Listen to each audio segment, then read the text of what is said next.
Good morning everyone. सकाल बेला स्नान टान करे आज के रेडी हो गेছি কেননা আজকে হচ্ছে রাধাষ্টমী। সবাইকে জানাই রাধাষ্টমীর অনেক শুভেচ্ছা, শুভ রাধাষ্টমী।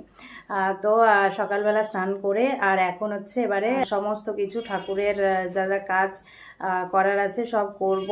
আজকের একটু টুকটাক রান্না করব, রাধারানীর কিছু পছন্দের খাবার। তো তাই এখন সবজি কাটবো আর তারপর হচ্ছে সবজি কাটাকাটি করে আর রান্নাটা বসিয়ে দিয়ে দিকে গোপালকেও স্নান করাবো। তো চলো আজকের ভিডিওটা দেখতে থাকো।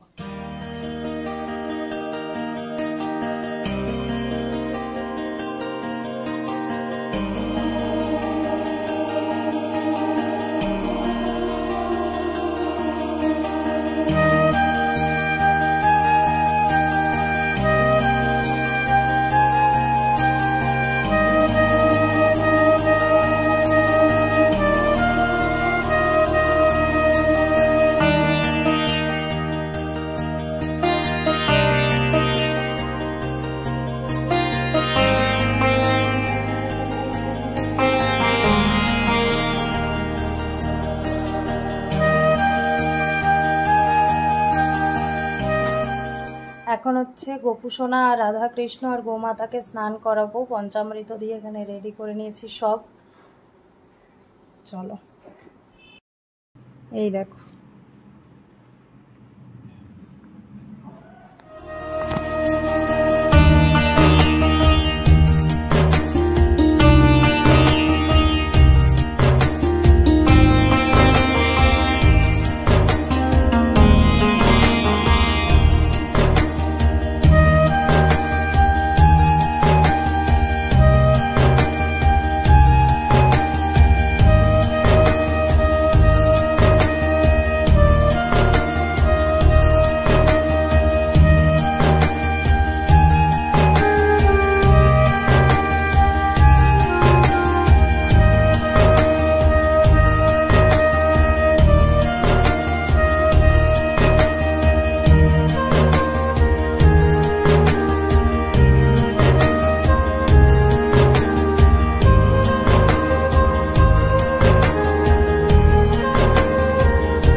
গোপুসোনার পঞ্চামৃত দিয়ে স্নান হয়ে গেছে, এবারে গঙ্গার জল ঢালবো।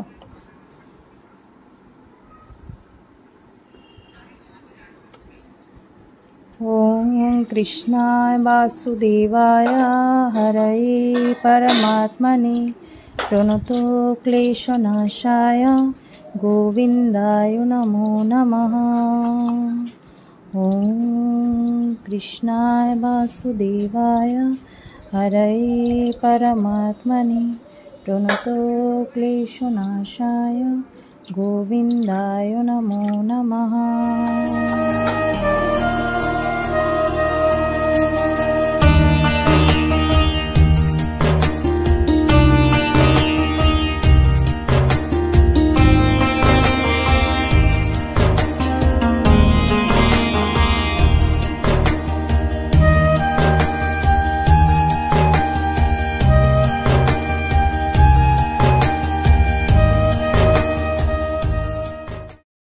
এই দেখো গোপুসোনা আজকের আমার রাধা রানী সেজেছে। গোপু আর রাধারানী তো একই না, রাধা কৃষ্ণ, কৃষ্ণ আর রাধা এক। তাই জন্য যাদের রাধারানীর বিগ্রহ থাকবে না তারা কৃষ্ণকেই মানে গোপালকেই রাধারানীর রূপ দিতে পারো। তো সেই কারণেই আমিও একটা চুনরি লাগিয়ে দিয়েছি গোপালের মাথায়। আর এদিকে হচ্ছে রাধাকৃষ্ণের যে ফটোটা আছে সেখানেও একটা দিয়েছি। এবারে গোপালকে সিংহাসনে বসিয়ে দেব।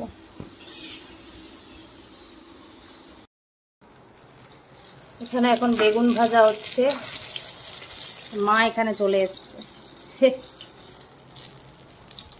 সব কেটে রেখেছিলাম এগুলো, এখন ভাজাটা ফার্স্ট হলো আর তারপর হবে আরও যা যা আছে। আজকে হবে কচুর তরকারি, রাধারানীর কচু পছন্দ। আজকের কচু আলু দিয়ে দম টাইপের হবে, কচু আলুর দম, যেরকম আলুর দম হয়, আর লুচি হবে। কচু রাধারানীর খুবই পছন্দের খাবার, তো সেই কারণেই কচুটা আজকে রেখেছি। কচু দিয়ে আলু দিয়ে আর দম টাইপের হবে, আর সুজি হবে, লুচি হবে, এগুলোই হবে। এগুলো দেবো নাকি?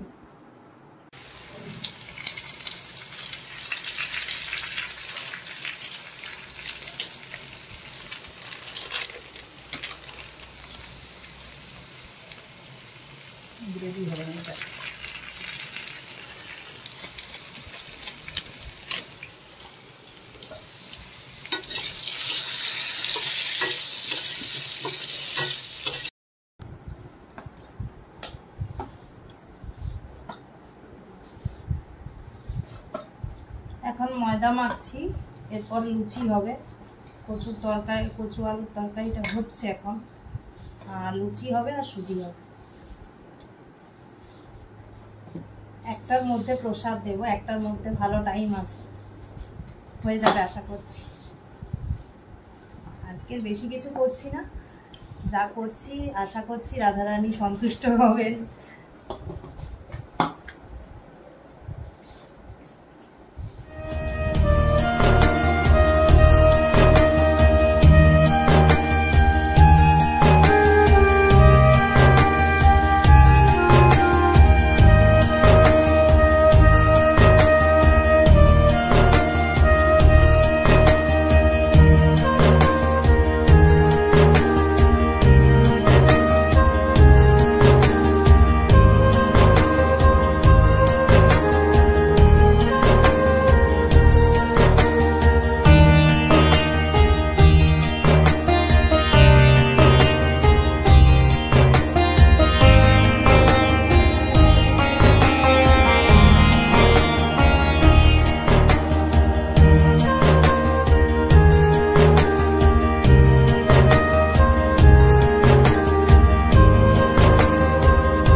সব রান্না রেডি, এখানে তরকারি রেডি, আলু কচুর তরকারি, আর এখানে হচ্ছে লুচি, এই ভাজাভাজি 3 রকমের ভাজা করেছি, আর এখানে সুজি। মা এবারে গুছিয়ে নিয়ে বাড়ি যাবে। মা গোপুকে আজকে আর আনেনি, ওখানেই রাধাকৃষ্ণ সব ঠাকুর আছে, তো তাই আর গোপুকে আনেনি। আর দুপুরবেলা যেহেতু ভোগ দেবো, তো সেই কারণেই আর আনেনি। তো ওখানেই মা গুছিয়ে নিয়ে গিয়ে মা বাড়িতে প্রসাদ দেবে, আর আমি এখানে প্রসাদ দেবো গুছিয়ে নিই। এখানে দেখো ফল টল কেটে রাখলাম, আর সব সাজিয়ে নিই, তারপর রাধারানী গোপু সবাইকে প্রসাদ দেবো ঠাকুর। সমস্ত প্রসাদ সাজানো হয়ে গেছে, এখানে মিষ্টি আছে, এখানে ফল আছে, এটা হচ্ছে ঠাকুরের থালা, এটা রাধারানী গোপাল সকলের জন্য। এবারে প্রসাদগুলো দিয়ে দিই। এদিকে বৃষ্টিও স্টার্ট হয়ে গেছে। বৃষ্টি তো হবারই কথা, তাই না? কৃষ্ণের জন্মদিনে, রাধারানীর জন্মদিনে বৃষ্টি না হলে হয়? চলো এবারে প্রসাদ দিয়ে দিই গোপুকে, রাধারানীকে। এদিকে ঠাকুর।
রাধারানীর অষ্টোত্তর শতনাম পাঠ করে আর ভোগ নিবেদন করে আর এসে এই ঘরে বসলাম।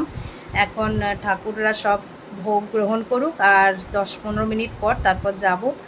আর এত গরম লাগছে, আর যে টাইমে প্রণাম মন্ত্র অষ্টোত্তর শতনাম এগুলো করছিলাম সেই টাইমে অঝোরে বৃষ্টি হয়েছে, অঝোরে। বেশ ভালো লাগছিল, বেশ মানে ফিলিংটা বেশ দারুণ লাগছিল। মনে হচ্ছিল যে মানে কি বলবো, ঠাকুরের আশীর্বাদ পেলাম এরমই মনে হচ্ছিল। কেননা এখন আবার বৃষ্টিটা থেমে গেছে, হালকা হালকা পড়ছে।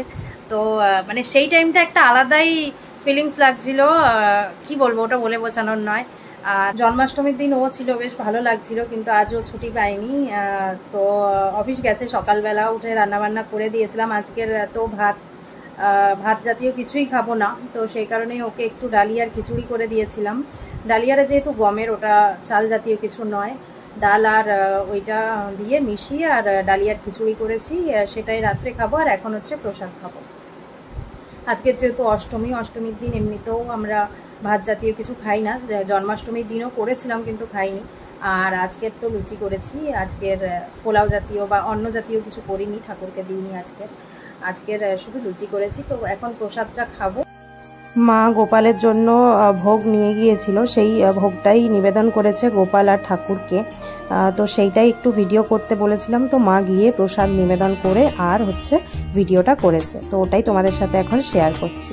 দেখো গোপুসোনার সামনে ভোগ সাজিয়ে দিয়েছে।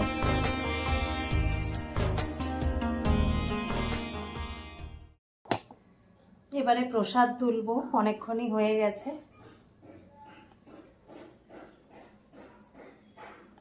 চলো এবারে প্রসাদগুলো তুলে নিই। সব প্রসাদ একটু একটু করে রাধারানী আর গোপালকে খাইয়ে দিয়েছি। সব প্রসাদই খাইয়েছি, ফল মিষ্টি আর যা কিছু করেছিলাম ওগুলো সব কিছুই খাইয়ে দিয়েছি অল্প অল্প করে। নিজের হাতে খাওয়াতে বেশ ভালো লাগে। ওনারা তো খেয়েছেনই, কিন্তু নিজের হাতে খাওয়াতে বেশি ভালো লাগে। তো ওনাদের খাওয়ার পর আমিও লাস্টে একটু খাইয়ে দিই। আর প্রত্যেক দিনই গোপালকে একটু করে ফার্স্টেই প্রসাদ দিয়ে খাইয়ে দিই, তারপর গোপাল নিজেই খায়। প্রথমে আমি খাইয়ে দিই, তো সেই অভ্যেসটাই হয়ে গেছে যে ঠাকুরদের খাইয়ে দেবো। তো চলো এবারে প্রসাদটা তুলে আর আমিও প্রসাদটা খেয়ে নিই।